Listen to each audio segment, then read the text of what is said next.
Due in part to the SG-1000 steadier stream of releases, coupled with a recall on Famicom units by Nintendo, the SG-1000 sold 160,000 units in 1983, which far exceeded Sega's projection of 50,000 in the first year. However, by 1984, the Famicom began to outpace the SG-1000. This was in part because Nintendo expanded its game library by courting third-party developers, whereas Sega was hesitant to collaborate with companies with which they were competing in the arcades. Shortly after the launch of the SG-1000 and the death of company founder Charles Boldhorn, Golf and Western began to sell off its secondary businesses. Nakayami and Rosen arranged a management buyout of the Japanese subsidiary in 1984 with financial backing from CSK Corporation, a prominent Japanese software company. Sega's Japanese assets were purchased for $38 million by a group of investors led by Rosen and Nakayami. Aizo Okawa, head of CSK, became chairman, while Nakayama was installed as CEO of Sega Enterprises Limited. In 1985, Sega began working on the Mark III, a redesigned SG-1000. For North America, Sega rebranded the Mark III as the Master System, with a futuristic design intended to appeal to Western tastes. The Mark III was released in Japan in October 1985 at a price of 15,000 yen. Despite featuring more powerful hardware than the Famicom in some ways, it was unsuccessful at launch. As Nintendo required third-party developers not to publish their Famicom games on other consoles, Sega developed its own games and obtained the rights to port games from other developers. Sales of the Master System in the United States were handicapped by effective marketing by Tonka, an American toy company who marketed the console there on Sega's behalf. By early 1992, production had ceased in North America. The Master System sold between 1.5 million and 2 million units in the region. This was less market share in North America than both Nintendo and Atari, which controlled 80% and 12% of the market respectively.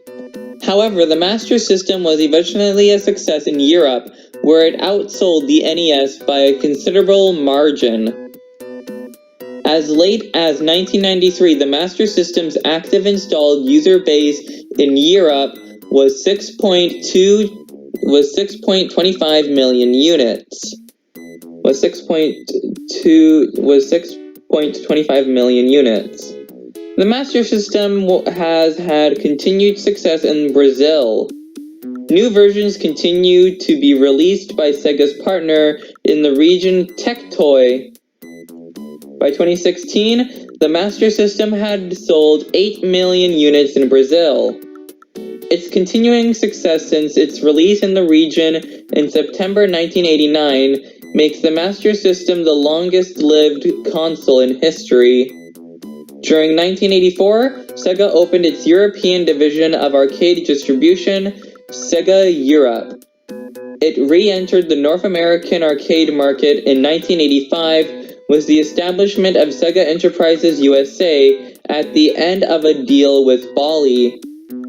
The release of Hang On in 1985 would prove successful in the region, becoming so popular that Sega struggled to keep up with demand for the game. UFO Catcher was introduced in 1985 and as of 2005 was Japan's most commonly installed claw crane game. In 1986, Sega of America was established to manage the company's consumer products in North America. Outrun, released in 1986, became Sega's best-selling arcade cabinet of the 1980s. Former Sega director Akari Nagi has stated that Hang On and Outrun helped to pull the arcade game market out of the 1982 downturn and created new genres of video games. Genesis, Sonic the Hedgehog, and mainstream success from 1989 to 1994. With the arcade game market once again growing, Sega was one of the most recognized game brands at the end of the 1980s.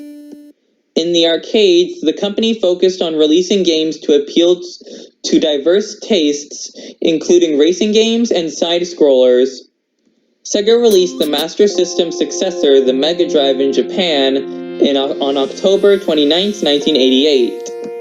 However, the launch was overshadowed by Nintendo's release of Super Mario Bros. 3 a week earlier.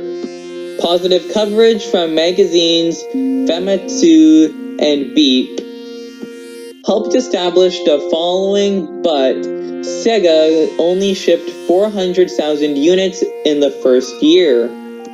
The Mega Drive struggled to compete against the Famicom and lagged behind Nintendo's Super Famicom and NC's PC Engine in Japanese sales throughout the 16-bit era.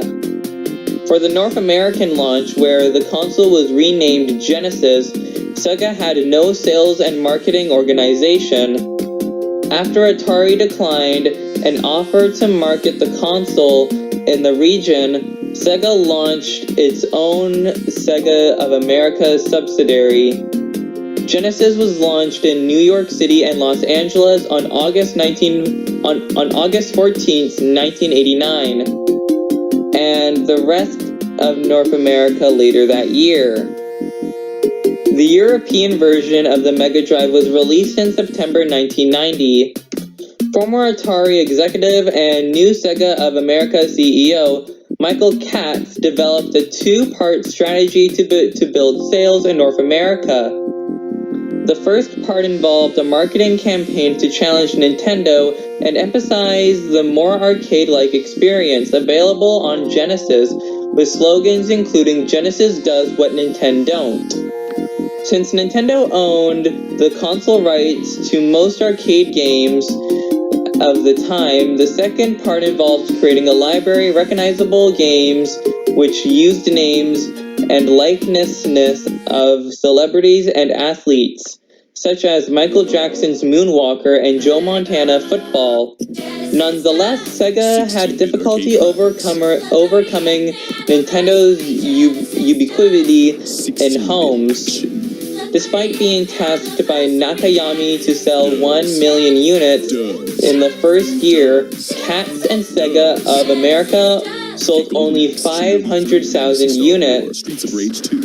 As Alex Kidd, Sega's mascot during the late 1980s, had failed to catch on with the public, Sega sought of a new flagship series to compete with Nintendo's Mario series.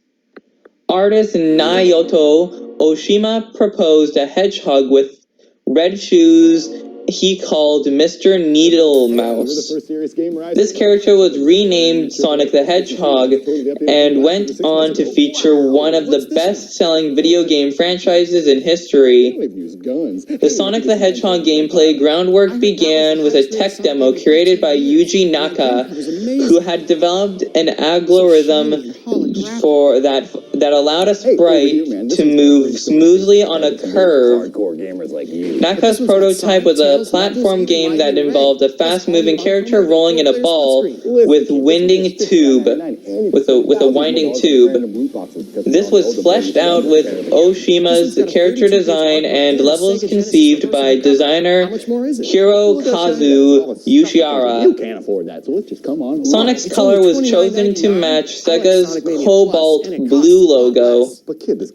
His shoes were inspired by Michael Jackson's boots, and his personality by Bill Clinton's can-do attitude.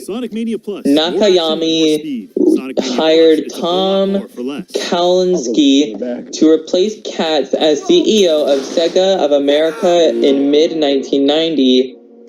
Although Kalinske knew little about the video game market. He surrounded himself